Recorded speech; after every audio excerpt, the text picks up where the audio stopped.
prazer estar com vocês aqui.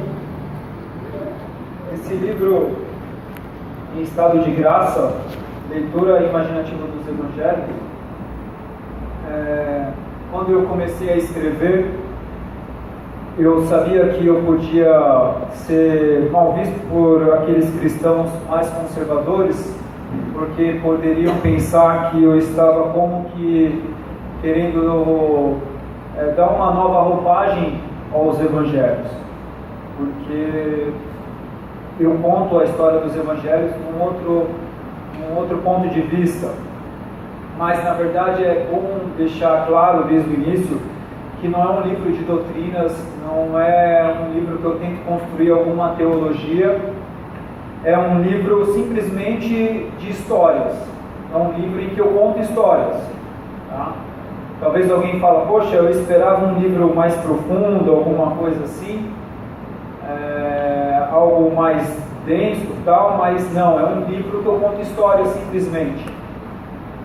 E eu recomendo você, mesmo que você não goste muito de leituras assim simples de história, eu recomendo que você leve mesmo assim, porque tem um escritor, um pensador chamado C.S. Lewis, que ele diz assim que vai haver um tempo em que nós vamos ter uma idade e com essa idade nós vamos voltar a ler contos de fadas. Então, se não for bom para você agora, pode ser que daqui a alguns anos vai ser interessante. E é verdade. Tem um pastor amigo meu,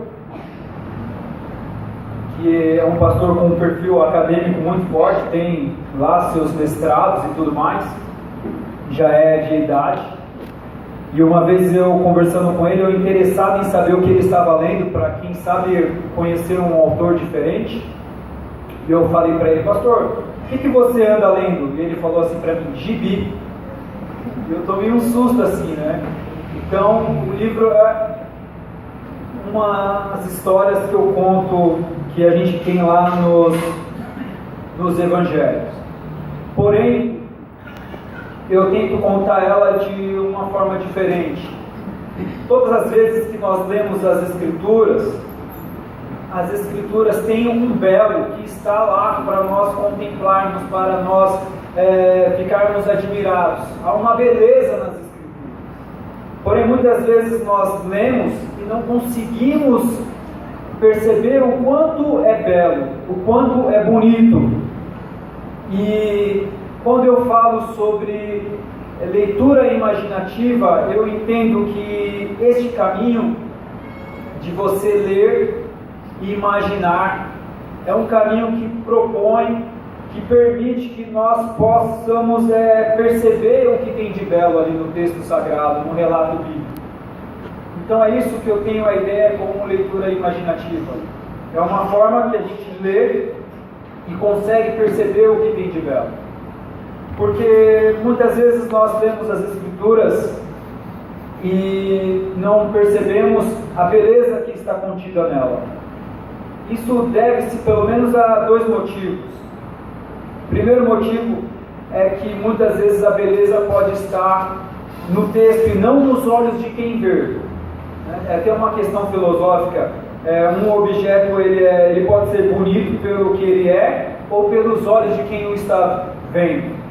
Então, às vezes, as Escrituras ela não é bela para os olhos daquela pessoa, mas quando ela pode fazer uma leitura em que ela imagina o texto pode se tornar belo para ela a partir da imaginação. Eu tento trazer um caminho entre o que está escrito e a mente. Então, para muitas pessoas, as Escrituras é algo normal, é como quem está lendo um documento. Mas é possível enxergar algo de belo nela. E esse algo de belo é possível enxergar através desse caminho que eu proponho, que é o caminho da imaginação. Uma outra questão pela qual as pessoas não percebem a beleza dos relatos bíblicos é porque nós muitas vezes fazemos uma leitura utilitária da Bíblia. Nós vamos até o texto sagrado porque estamos precisando de uma resposta.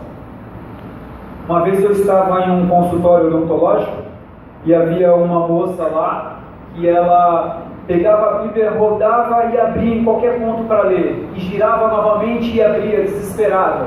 Então muitas vezes nós somos essa pessoa que vamos até as Escrituras porque ela vai nos ser útil.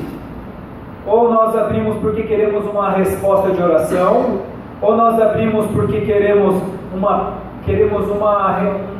direção para um momento em que nós estamos passando, uma solução para um problema que estamos vivendo, e aí a Bíblia se torna uma leitura utilitária.